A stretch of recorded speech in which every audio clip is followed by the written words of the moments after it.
또 모낭염은 상대적으로 급성, 즉 갑자기 생기는 경우가 많고 여드름은 오랫동안 지속적으로 갖고 있는 경우가 많죠.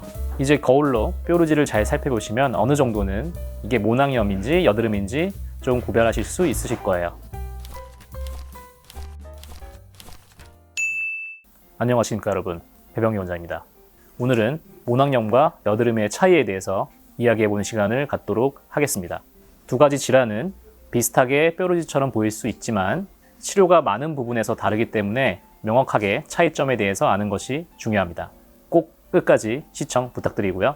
좋아요, 구독, 알림 설정 부탁드립니다. 모낭염과 여드름의 차이를 간단하게 말씀드리면 모낭염은 간단한 거고 여드름은 복잡하다. 이렇게 알고 계시면 쉽습니다. 모낭염은 말 그대로 털 주머니에 염증이 일어난 것이고요.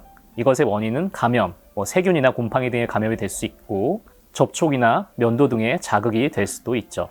하지만 어쨌거나 염증이기 때문에 주로는 붉은색 구진 혹은 고름의 형태로 보이게 됩니다. 하지만 여드름은 모낭염보다 복잡해서 염증뿐만 아니라 피지샘의 과활동으로 인한 피지 분비의 과다, 각질이 두꺼워지는 과정, 호르몬 등등이 복잡하게 관여하기 때문에 임상적으로 모낭염에서 보이는 붉은색 구진, 고름뿐만 아니라 피지가 배출되지 못하고 보이는 화이트헤드, 블랙헤드 등이 같이 보이는 것이 특징입니다.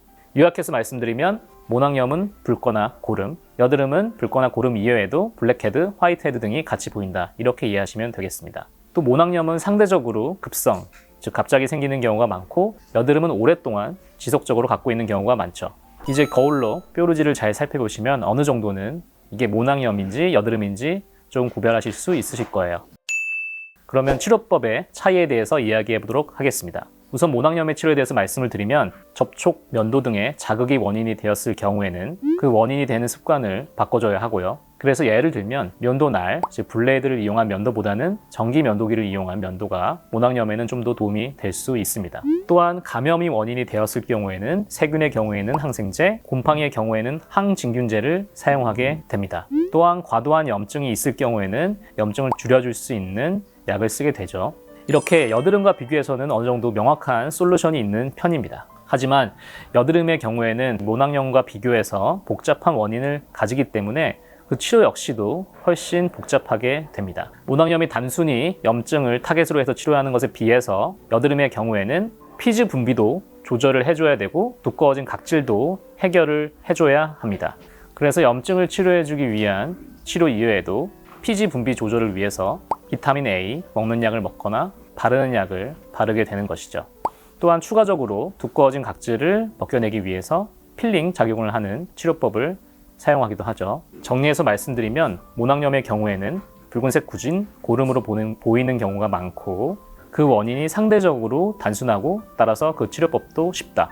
하지만 여드름은 모낭염에서 보이는 붉은색 구진, 고름 이외에도 피지가 배출되지 못해서 보이는 화이트헤드, 블랙헤드가 같이 보이는 경우가 많고 좀 더 복잡한 원인을 갖기 때문에 그 치료도 상대적으로 어렵다. 이렇게 이해하시면 되겠습니다.